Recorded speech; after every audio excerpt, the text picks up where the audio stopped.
Recently I came over this painful incident जहां पे client को मैंने बहुत सारी ऑप्शन दिखाई। क्लाइंट को उसमें से एक ऑप्शन पसंद आई, लेकिन क्योंकि प्रॉपर्टी के आगे इस तरीके का एक पेड़ था तो वो ऑप्शन रिजेक्ट हो जाती है और पूरी की पूरी मेहनत पे पानी फिर जाता है। Friends, welcome back to our channel Bansal housing. This side Amit Bansal, आपका होस्ट, जो आपको बताएगा कि अगर आपकी प्रॉपर्टी के आगे इस तरीके का पेड़ है तो आपको किस तरीके से हटा सकते हैं, डिस्प्लेस करा सकते हैं, क्या उसकी प्रक्रिया होती है, किस तरीके का उसमें खर्चा आता है, कौन से डिपार्टमेंट का ये काम है, और अगर आप इसको इलीगली हटाते हैं तो आपको क्या, आपके ऊपर पनिशेबल ऑफेंस लग सकता है और क्या आपको इस पे जुर्माना लग सकता है। रिसेंटली क्या होता है, मैं क्लाइंट को बहुत सारी ऑप्शन दिखाता हूँ क्लाइंट की रिक्वायरमेंट के हिसाब से। क्लाइंट को कभी कोई ऑप्शन पसंद नहीं आती है वास्तु की वजह से, किसी के अंदर इशू होता है इंटीरियर्स का, कहीं पर लोकेशन का कोई इशू होता है, लेकिन क्लाइंट को एक प्रॉपर्टी पसंद आती है और प्रॉपर्टी में इस बार इशू होता है प्रॉपर्टी के आगे का ये पेड़, और वो ऑप्शन भी रिजेक्ट हो जाती है और पूरी की पूरी मेहनत पे पानी फिर जाता है और जितने भी हमारे एफर्ट्स होते हैं they went into when.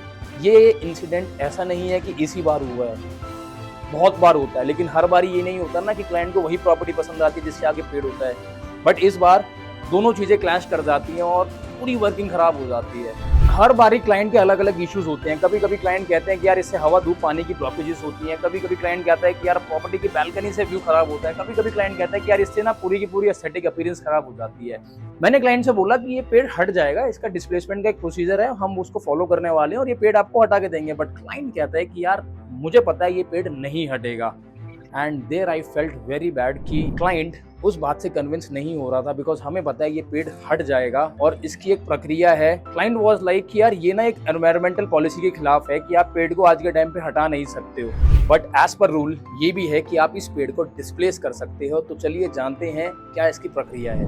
Forest department in पेड़ों के ऊपर नंबरिंग करता है, जिसको हम कहते हैं नंबर ट्री। नंबरिंग करने का मतलब ये होता है कि फॉरेस्ट डिपार्टमेंट उस पेड़ को प्रोटेक्ट कर देता है कि इस तरीके का पेड़ एग्जिस्ट करता है जो कि इस टाइप का ट्री है और इसकी नंबरिंग ये है, उसका प्रॉपर एड्रेस, सारी डिटेल उससे आइडेंटिफाई हो जाती है। अगर आप एक नंबर ट्री को हटाना चाहते हो तो उसके लिए आपको कंसर्न ट्री ऑफिसर को एप्लीकेशन लिखनी होगी mentioning your genuine reason to remove or prune this tree.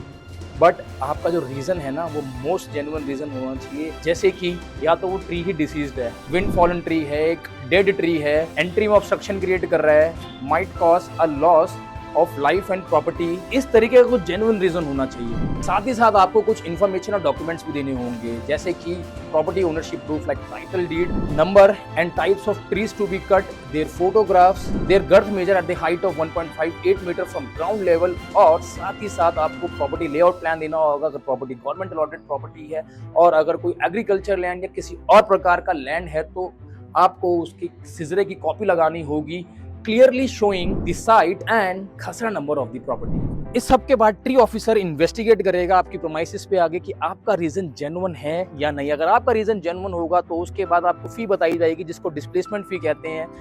उसको भरने के साथ साथ आपको ये बोला जाएगा कि आपको इस पेड़ के बदले कुछ और पेड़ लगाने होंगे आपके खुद के प्रेमाइसिस में या फिर कहीं और। बट अगर गलती से भी आपने एक नंबर ट्री को काटने की कोशिश करी इलीगली, चाहे वो आपके प्रेमाइसिस के अंदर हो या फिर आपके प्रेमाइसिस के बाहर हो, तो आपके लिए इसको कड़ा जुर्माना भरना पड़ सकता है या फिर आपको इम्प्रिजनमेंट भी हो सकती है। Trees are generally considered to be a immovable property and cutting them down and taking them away constitutes theft under IPC section 379।